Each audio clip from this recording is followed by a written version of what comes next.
বিশাল আসমানটাকে রব্বুল আলামিন কত বিশাল জিনিস সেটাকে তৈরি করে রেখেছেন। মাবুদ বলছেন বিগাইরি আমাদিন, কোন খুঁটি নাই, বিনা খুঁটিতে স্তম্ভে দাঁড় করে উঠিয়ে রাখলাম। আসমানটা তাহলে কত বড়, প্রথম আসমানটার পরিধি কত বড় হতে পারে কল্পনা করে নেন। এই প্রথম আসমান যেটা আমরা দেখতে পাই, আমরা যেটা দেখি ওটা কিন্তু আসলে আকাশ না। বিজ্ঞানীরা বলেন এটা আমাদের চোখের দৃষ্টির শেষ সীমা। এই যে নীল একটা জিনিস দেখি না, السماء زرقاء ليست السماء زرقاء بس بعيوننا فقط। আমাদের চোখে শুধু আমরা দেখি কি নীল আকাশ, তাই না? এটা আকাশ নয়, এটা আমাদের দৃষ্টির শেষ সীমা, বিজ্ঞানীরা এটা বলে। নতুবা মহাশূন্যের যে কালা ডার্ক, মহাশূন্য অন্ধকার, মূল কালার হলো অন্ধকার, কালো। মেরে মুহতারাম দোস্ত, তারপরেও ধরে নেন যেটা আমরা দেখি আকাশ হিসেবে, যেটাকে আমরা আকাশ মনে করি, এটাই ধরে। এটার তুলনায় আপনাদের বাড়িতে মুরগির ডিম আছে না, এই ডিমটা কত বড়? ডিমটাও গোল, আকাশটাও গোল, তাই না? ডিমের তুলনায় আকাশটা কত বড়?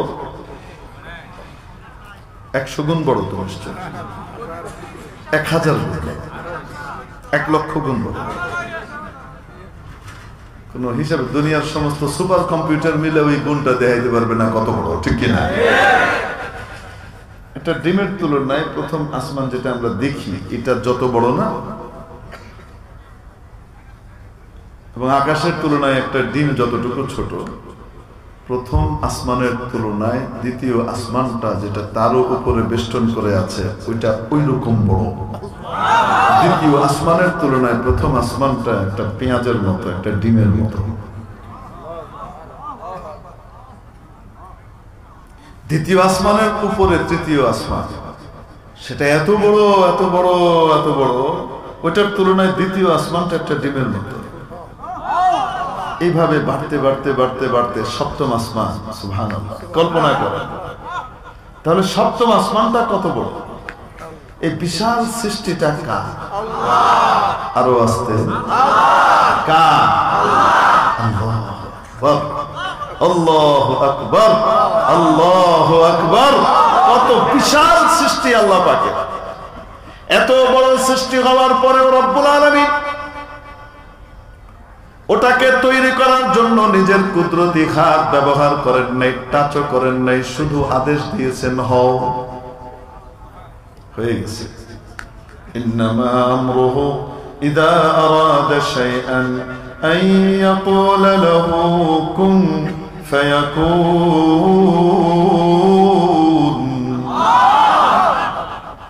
মওলা পাকের বিষয় তো এমন, যখন কোনো কিছু করতে উনি ইচ্ছে করেন সাথে সাথে আদেশ করেন আর তা হয়ে যায়। হও বলেন আর হয়ে যায়। আসলে হও শব্দটাও বলার দরকার পড়ে না মাওলাদের, ইচ্ছে করলেই হয়ে যায়। ওটাকে বোঝানোর জন্য হও বলেছেন। হিজ কসদর মুলকে ও আম্বাজ নাই, কওলে ওরা লহনে নাই, আওয়াজ নাই।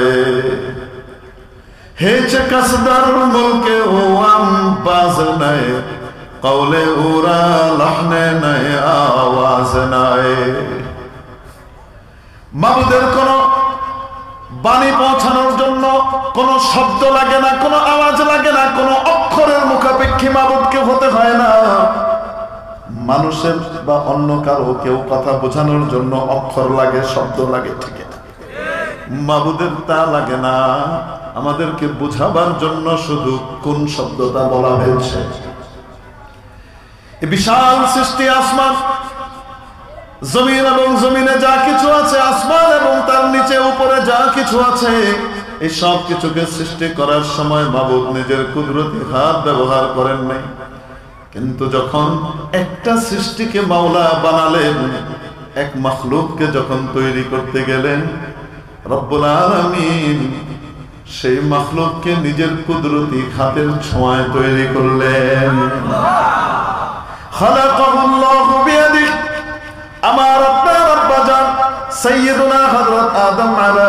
নবীনা ওয়া আলাইহিস সালাতু ওয়াত তাসলিমকে মাবুদ যখন বানিয়েছেন তখন নিজ কুদরতি হাতের ছোঁয়া দিয়ে তৈরি করেছেন, নিপুণ করে নিখুঁত করে তৈরি করেছেন। কত সুন্দর সুন্দর সৃষ্টি মাবুদে রয়ে গেছে এই পৃথিবীতেই আমরা দেখতে পাই, ঠিক কিনা? বরফ আচ্ছাদিত পাহাড় চূড়া, তার মধ্যে মানুষ লক্ষ লক্ষ টাকা খরচ করে ওই সমস্ত দেশে যায়, ফিনল্যান্ডে যায়, এখানে ওখানে যায়, কিসের জন্য? স্কি করবে। উপর থেকে কি করবে? বরফের উপর দিয়ে ফু করে দৌড়াবে, এই করবে, এত সুন্দর। নেপালের পোখরা, এখন যদি যান আপনারা, সকালবেলায় যদি হঠাৎ হোটেল থেকে বা কোনো জায়গা থেকে বের হন, তাহলে সামনেই মনে হবে হিমালয়ের উপরে যে বরফ পড়ে আছে তার উপরে সূর্যের আলো প্রতিফলিত হওয়ার কারণে কি অভূতপূর্ব সৌন্দর্যের সৃষ্টি হয়। হুজুর আপনি গেছেন? না আমি যাইনি। তা আপনি কোত্থেকে বললেন? ডক্টর হুমায়ুন আহমেদ সাহেব দেখে লিখেছেন, সেটা দেখছি। এবং আমি কল্পনা করছি কেমন হয়। কথার জাদু করছিলেন ভদ্রলোক, কিন্তু এটা এত সুন্দর এত সুন্দর, এটাকে উনি শব্দ এবং ওনার বাক্যের ভিতরে ধরে রাখতে পারেননি, এভাবে মানে নিজের অপারগতা প্রকাশ করে দিয়েছেন। এত সুন্দর এত সুন্দর সুন্দর কত কিছু আল্লাহ বানিয়েছেন, কিন্তু কোনোটাকেই মানুষের চেয়ে সুন্দর বলেন নাই।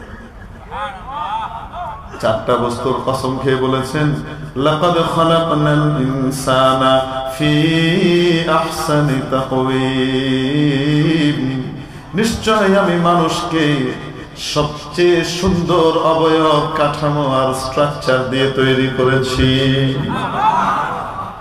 মহাবিশ্বের মহাস্রষ্টা আল্লাহ রাব্বুল আলামিন মানুষকে সবচেয়ে সুন্দর সৃষ্টি বললেন, তাহলে বলেন তো দেখি মানুষের দাম অন্যান্য সৃষ্টির তুলনায় কম না বেশি? যার দাম এত বেশি সে যখন তার চেয়ে তুচ্ছ বস্তু নিয়ে গর্ব করে, এরকম মানুষকে বুদ্ধিমান বলা যায় না, বোকা। মানুষ তার নিচের জিনিস দিয়ে গর্ব করে না উপরের জিনিস দিয়ে।